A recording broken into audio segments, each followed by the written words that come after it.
Hello students, आज हम यहाँ स्टडी करने जा रहे हैं 11th केमिस्ट्री की third unit classification of elements. बहुत ही इम्पोर्टेंट यूनिट है। ये यूनिट ना सिर्फ आपको पूरी केमिस्ट्री में काम आएगी, जो टर्म्स इसमें दी गई हैं, स्पेशली जो इनऑर्गेनिक केमिस्ट्री है उसको आप इस यूनिट को समझे बिना स्टडी नहीं कर सकते हैं, चाहे वो 11th की इनऑर्गेनिक केमिस्ट्री है या 12th की है, और दोनों ही क्लासेस में आपको स्टडी करनी है। तो उसके लिए आप इस चैप्टर को ध्यान से समझें, और कोई भी इससे रिलेटेड क्वेरीज हैं तो आप मुझसे फ़ोन पे या मैसेज करके कंसल्ट कर सकते हैं। तो देखिए, आइए समझते हैं अब इस यूनिट को। इसमें जो फर्स्ट वर्ड दिया गया है क्लासिफिकेशन, सबसे पहले इसका मतलब समझते हैं। क्लासिफिकेशन क्या होता है? देखिए, क्लासिफिकेशन का मतलब क्या है? जिन ऑब्जेक्ट्स की प्रॉपर्टीज सेम है उनको एक जगह पे ग्रुप करना, means grouping of objects having similar properties, उसको हम क्या कहते हैं? क्लासिफिकेशन। और जो ग्रुप बनता है सिमिलर ऑब्जेक्ट्स का, उसे हम कहते हैं क्लास। ऐसा हम कब करते हैं? क्लासिफिकेशन कब करते हैं? जब हमारे पास बहुत सारे ऑब्जेक्ट्स होते हैं और उनके जो प्रॉपर्टीज होती हैं, कुछ की सेम भी होती हैं, कुछ की डिफरेंट भी होती हैं, तो वहां पर हम क्लासिफिकेशन का इस्तेमाल करते हैं। जब एलिमेंट्स की डिस्कवरी स्टार्ट हुई, स्टार्टिंग में कुछ एलिमेंट्स थे, डिस्कवर हुए, उसके बाद उनका नंबर धीरे धीरे क्या है, बढ़ता गया। अब मान लो आपको किन्हीं दो एलिमेंट्स की स्टडी करनी है, उनको आपस में कंपेयर करना है, तो एक ही एलिमेंट की इतनी ज्यादा प्रॉपर्टीज हो जाती हैं कि उस पे आप एक कंप्लीट बुक बन जाती है, जो कि आपको स्टडी करनी पड़ती है। अब दूसरे एलिमेंट को कंपेयर करना है, उसकी प्रॉपर्टीज के लिए आपको उसकी बुक स्टडी करनी पड़ती है। तो जैसे जैसे नंबर ऑफ एलिमेंट्स बढ़ते गए, उनकी जो कंपैरेटिव स्टडी थी वो क्या होती गई? मुश्किल होती गई। उनको कंपेयर करना, उनकी प्रॉपर्टीज को पढ़ना, तो वहां से क्लासिफिकेशन के मेथड जो है वो ढूंढने शुरू हुए। ये सोचा जाने लगा कि कैसे स्टडी को, जो एलिमेंट्स की स्टडी है, इसको सिंप्लीफाई किया जाए, सिस्टमैटिक किया जाए। तो सबसे पहला जो क्लासिफिकेशन किया वो था लावोजियर्स क्लासिफिकेशन। लावोजियर जो थे उनको फादर ऑफ केमिस्ट्री भी कहा जाता है, और उन्होंने एक पहला क्लासिफिकेशन किया। बड़ा ही सिंपल क्लासिफिकेशन था। उन्होंने दो कैटेगरी बनाई, एक मेटल और एक नॉन मेटल। लेकिन ये क्लासिफिकेशन जल्दी फेल हो गया, डिस्कार्ड कर दिया गया। ऐसा क्यों हुआ? जैसे ही मेटालॉइड की डिस्कवरी हुई तो ये क्लासिफिकेशन क्या हो गया? फेल हो गया। मेटालॉइड्स क्या होते हैं? ये वो एलिमेंट्स होते हैं जिनकी प्रॉपर्टीज, कुछ प्रॉपर्टीज मेटल से रिजेंबल करती हैं, कुछ नॉन मेटल से, या इनकी जो प्रॉपर्टीज होती है इन बिटवीन होती है मेटल्स और नॉन मेटल के। हालांकि ये क्लासिफिकेशन आपका फेल हो गया, लेकिन यहां से एक स्टार्ट हो गया, एक स्टार्ट मिल गया, शुरुआत हो गई। उसके बाद दूसरा क्लासिफिकेशन आया, डॉबर्नियर्स ट्राइड। ट्राइड का क्या मतलब है? Group of three is called tried. जैसे दो का जो ग्रुप होता है उसे हम पेयर कहते हैं, ऐसे ही जो थ्री का ग्रुप होता है उसे हम कहते हैं ट्राइड। तो डॉबर्नियर ने क्या किया कि एलिमेंट्स को तीन तीन के ग्रुप में क्लासिफाई किया, और जो तीन तीन का ग्रुप था उसमें भी एलिमेंट्स को उनके increasing order of atomic weight के अनुसार क्या किया? अरेंज किया। तो सबसे पहले डॉबर्नियर ने क्या किया? Elements are arranged in groups of three called triads in increasing order of their atomic mass. तो सबसे पहले उनको अरेंज कर दिया तीन तीन के ग्रुप में, ट्राइड्स में। उसके बाद उन्होंने कहा कि जो ट्राइड हैं उसका जो फर्स्ट और थर्ड एलिमेंट है उसे हम कहते हैं टर्मिनल एलिमेंट, उन्हें हम कहते हैं टर्मिनल एलिमेंट्स। और ये जो बीच वाला है इसे हम कहते हैं मिडल एलिमेंट। तो उन्होंने कहा कि जो एटॉमिक वेट है और प्रॉपर्टीज हैं इस मिडल एलिमेंट की, वो अप्रोक्सीमेट एवरेज होती है टर्मिनल एलिमेंट्स की।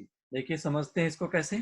जैसे लिथियम है, इसका जो एटॉमिक वेट है वो 7 है और पोटेशियम का जो है 39 है।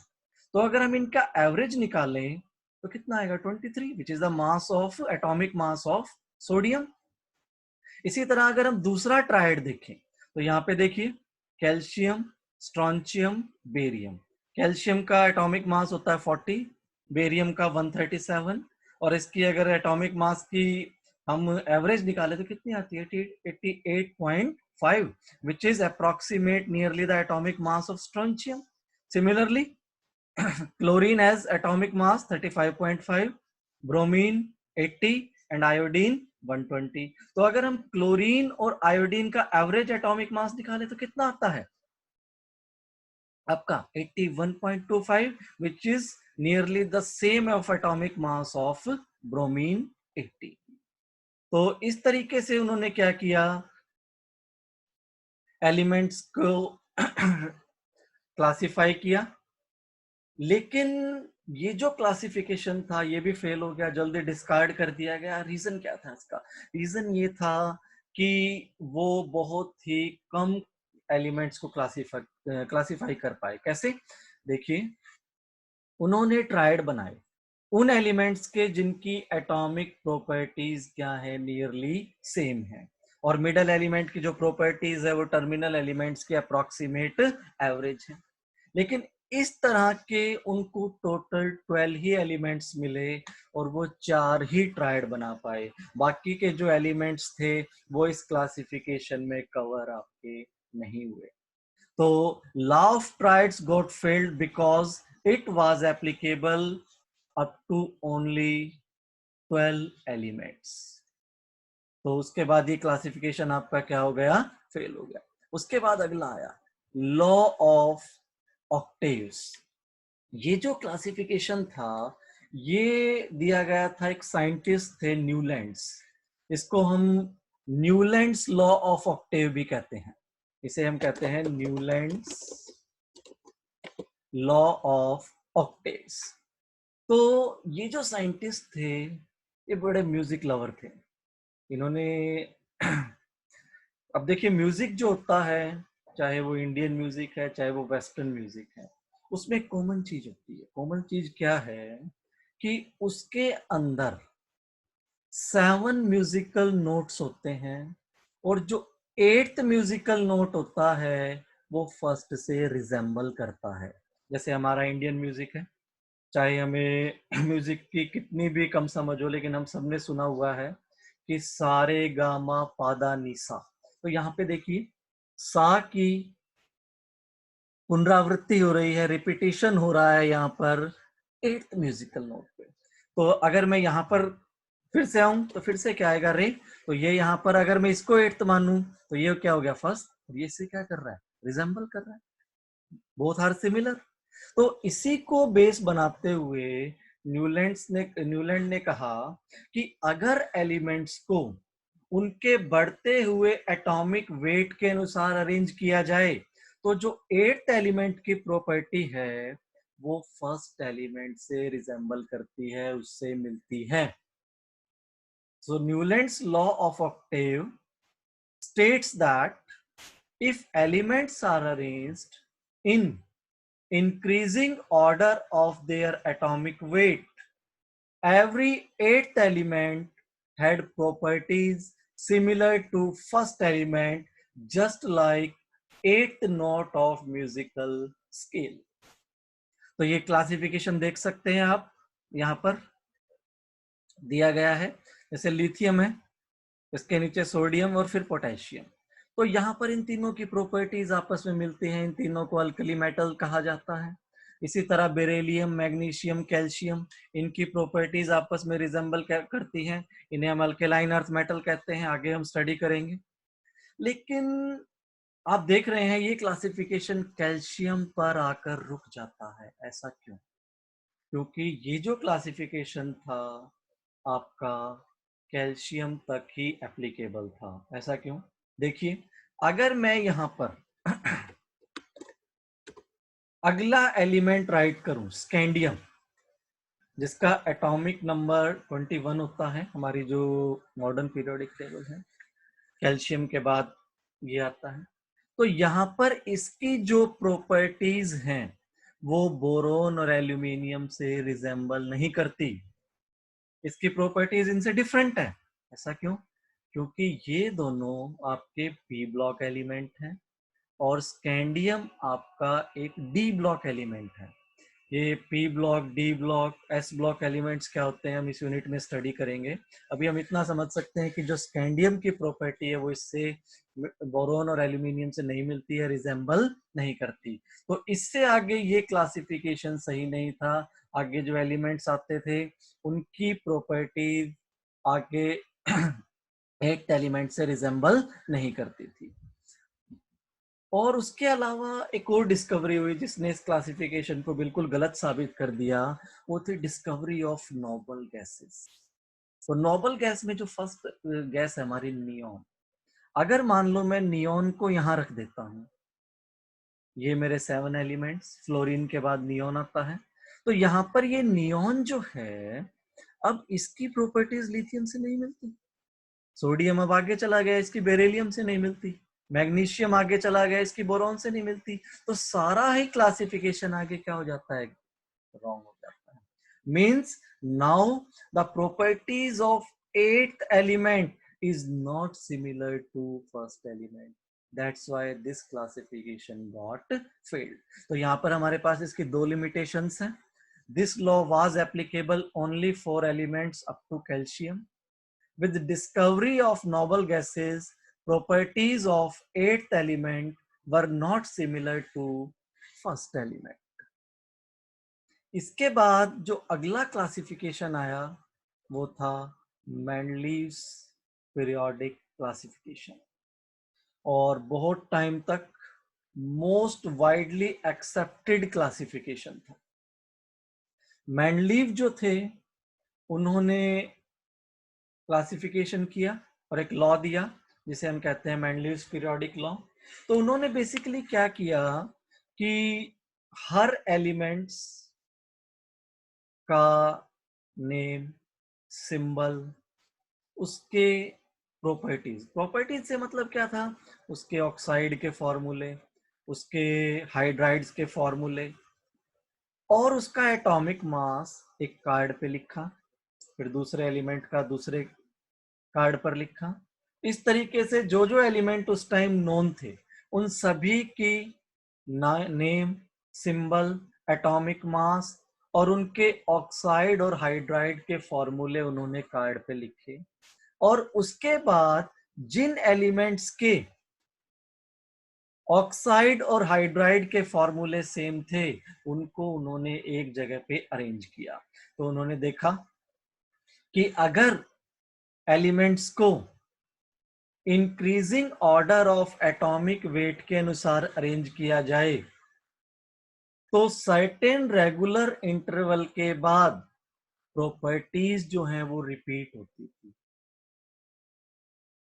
और इसके बेस पर उन्होंने लॉ दिया और एक टेबल डिजाइन की। हम लॉ के बारे में पढ़ेंगे और टेबल भी देखेंगे। तो सबसे पहले हम लॉ के बारे में देखते हैं। मेंडलीव्स पीरियोडिक लॉ क्या कहता है? It states that the properties of elements are a periodic function of their atomic weight, और when elements are arranged according to their increasing atomic weight, the elements with similar properties are repeated after certain number of elements. क्या मतलब है इसका? इसका मतलब यही है कि अगर हम एलिमेंट्स को बढ़ते हुए एटॉमिक वेट के अनुसार अरेंज करें तो एक सर्टेन नंबर ऑफ एलिमेंट्स के बाद जो एलिमेंट आएगा उसकी प्रॉपर्टीज उसके ऊपर वाले एलिमेंट से क्या करेंगी, मिलेंगी, उनकी प्रॉपर्टीज क्या होंगी, सिमिलर होंगी। और ये जो रिपीटिशन था प्रॉपर्टीज का after certain number of element, इसे हम क्या कहते हैं, periodicity. This repetition of properties after certain number of elements is called periodicity. तो आप ये देख रहे हैं ये मेंडलीव की डिजाइन की हुई पीरियोडिक टेबल है। आइए इसकी जो मेन पॉइंट्स हैं इसके, उनको स्टडी करते हैं। सबसे पहली बात, ये जो टेबल थी इसके अंदर जो क्लासिफिकेशन किया गया था उसका बेस क्या था, atomic mass. Elements are arranged in increasing order of their atomic mass, so it is based on atomic mass. Secondly, ये जो टेबल थी इसके अंदर 8 वर्टिकल कॉलम्स थे जिन्हें हम क्या कहते हैं, ग्रुप। इनको नेम दिए गए first, second, third, fourth, fifth, six, seven, eight, Roman में। और इसके अंदर 7 हॉरिजॉन्टल, इनिशियली 6 थी, तो 7 हॉरिजॉन्टल रोज थी जिन्हें हम क्या कहते थे, periods. So it contains 8 vertical columns called groups named from first to 8. It contains 7 horizontal rows called periods. ये जो horizontal rows है इन्हें हम क्या कहते हैं, period, और ये जो vertical columns है इन्हें हम क्या कहते हैं, groups। उसके बाद जो ग्रुप्स थे उनको फर्दर डिवाइड किया गया 2 सब ग्रुप्स के अंदर और उन्हें नाम दिया गया ए और बी। जैसा कि आप देख सकते हैं यहाँ पर ग्रुप ए और ग्रुप बी। जो सब ग्रुप ए था उसमें नॉर्मल एलिमेंट्स होते थे, या जो हमारी मॉडर्न पीरियोडिक टेबल है उसके अनुसार एस ब्लॉक और पी ब्लॉक एलिमेंट्स होते थे। उसके बाद जो सब ग्रुप बी था उसके अंदर क्या थे, ट्रांजिशन एलिमेंट या D block elements. So sub group A contains normal elements और S and P block elements. Sub group B contains transition element और D block elements. Group 0 is added after discovery of noble gas. जब Mendeleev ने classification किया था